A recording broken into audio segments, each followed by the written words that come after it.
News तक अब नए अंदाज में। साल 2021 की शुरुआत में ही कोरोना ने एक साथ कई झटके दिए और अब इस साल के अंत में भी एक बड़ा झटका देश को लगा है। बुधवार दोपहर तमिलनाडु के कुन्नूर में सेना का हेलीकॉप्टर क्रैश हो गया, जिसमें देश के पहले chief defence staff general Bipin Rawat का निधन हो गया। हादसे में बिपिन रावत, उनकी पत्नी मधुलिका रावत की भी जान चली गई।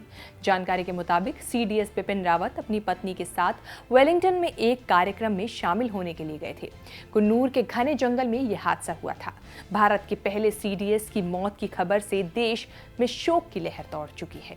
जनरल बिपिन रावत 31 दिसंबर 2019 को सीडीएस के पद पर नियुक्त किए गए थे, जबकि उनकी पत्नी मधुलिका रावत आर्मी वेलफेयर से जुड़ी हुई थी। वो आर्मी वुमेन वेलफेयर एसोसिएशन की अध्यक्ष भी थी। बिपिन रावत अपने पीछे 2 बेटियों को छोड़कर गए हैं। एक बेटी का नाम कृतिका रावत है। दोनों बेटियों ने माँ बाप को एक साथ खो दिया।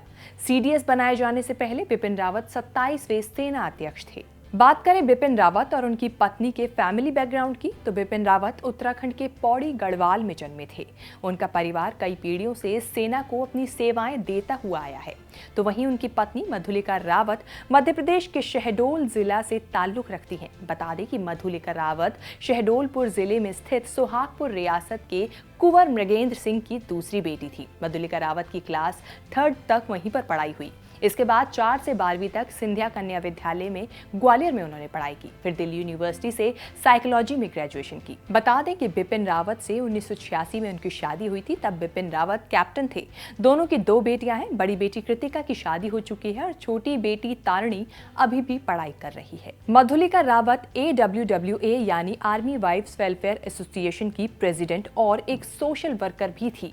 AWWA भारत के सबसे बड़े गैर लाभकारी संगठनों में से एक है। मधुलिका रावत कई वेलफेयर स्कीम और कैंपेन में हिस्सा लेती रहती थी। AWWA की स्थापना 1966 में की गई थी, जिसका उद्देश्य युद्ध में जान गंवाने वाले शहीदों की पत्नियों और आश्रितों की भलाई और विकास के लिए काम करना था। रिपोर्ट के अलावा कैंसर पीड़ितों और विकलांग लोगों के लिए भी मधुलिका आगे आकर मदद करती थी। आपको बता दें कि आर्मी वाइफ्स वेलफेयर एसोसिएशन भारतीय सैनिकों की पत्नी, बच्चों और उन पर निर्भर दूसरे सदस्यों के लिए वेलफेयर के लिए काम करने वाला देश का सबसे बड़ा NGO है। बता दें कि इसी साल 8 मार्च को महिला दिवस के मौके पर मधुलिका रावत की अगुवाई में AWWA की तरफ से सेना जल लॉन्च किया गया था। इसका उद्देश्य था कि विदेशी कंपनियों की बजाय देश के लोग सेना का जल खरीदें, ताकि इससे एकत्र होने वाला पैसा शहीदों के बच्चों की पढ़ाई में लगाया जा सके।